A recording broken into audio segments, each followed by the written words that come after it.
મારે ઘસવાના, કપડા તારે ધોવાના, કપડા લાવીશ તું, મહેમાન આવે ને તો બધાને પાણી દઈ દેવાનું, તો દૂધ તું લાવીશ, ચા તારે બનાવવાની, તો વાસણ તારે પાથરવાનું, મુખવાસ તારે દઈ દેવાનું. હા તો ચાલ. જોઈ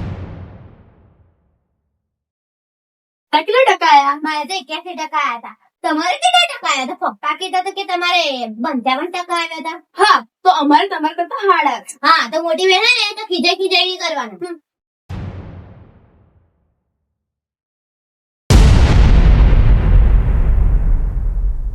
મારે પ્રવાસ જવું છે. ના ના હા મમ્મી, હજુ બહુ નાની છે.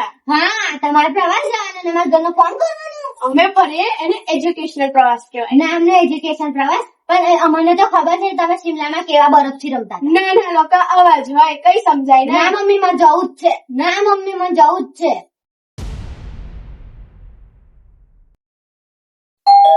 જાને કોણ આમ છું દરવાજા પર જોતો ખરી?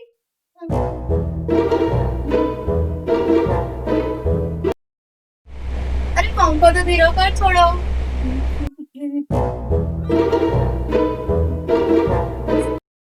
માટે પાણીનો ગ્લાસ લઈ આય ને. બસ મોટી બસ. હા જો કેટલી પાતળી થઈ ગઈ છે. મને બધા સ્કૂલમાં પતલી પાપડી કઈ ચીડવે છે.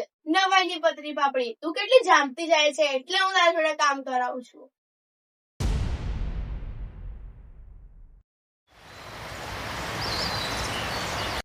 મમ્મી મને નવી કાજલ દઈ દે ને.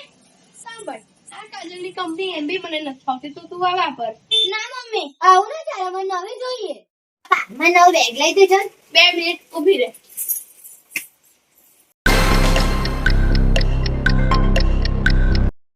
આ તું વાપર, મેં નવું લઈ લઈશ કોલેજ માટે.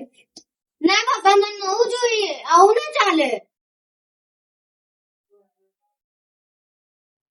મને નવો ફોન દઈ દેજો. લે આ તું વાપર ને. ના તમારી બધી જૂની વસ્તુ અમારે વાપરવાની અને તમારે નવી લેવાની. જો સમજ, પપ્પા પાસે પૈસા નથી એટલે મેં મારી વસ્તુઓ તને આપું, તેથી તું વસ્તુ વાપરી શકે.